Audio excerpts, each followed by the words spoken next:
In case you missed it, here are 3 things you need to know from this week's episode of NXT. First, it looks like Julia and Stephanie Vaquer are going to have a title-for-title match at Roadblock in a couple weeks. Feels really soon to be doing this, but it probably has to do with both of them being pretty much ready for the main roster at this point.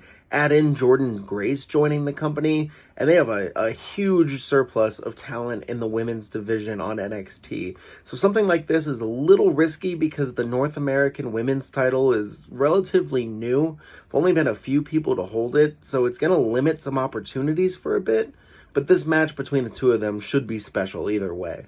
Second, Ricky Saints made his debut in ring tonight, teaming with Javon Evans to take on Wes Lee and Ethan Page. It was a fun tag match. Ricky Saints looked good for having not been in the ring on TV in a long time.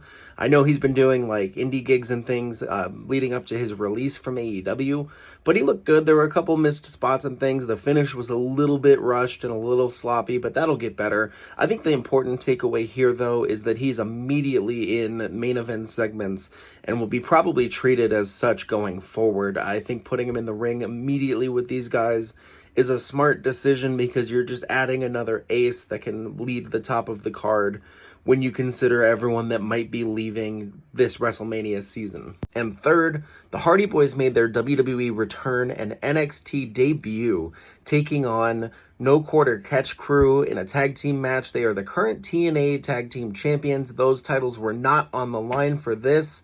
The crowd was insane for this entire match. They were white hot for the Hardys. It was really cool, especially with NXT doing these like tour shows where they pop up in different locations from time to time. This was really cool to see just how excited these fans were. But what came after was even more exciting, and it's that Fraxium will take on the Hardy Boys at Roadblock for the TNA titles.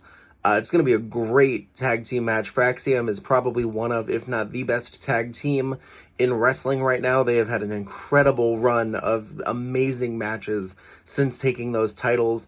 And this should be a dream match. Let me know what your favorite part of the show this week was.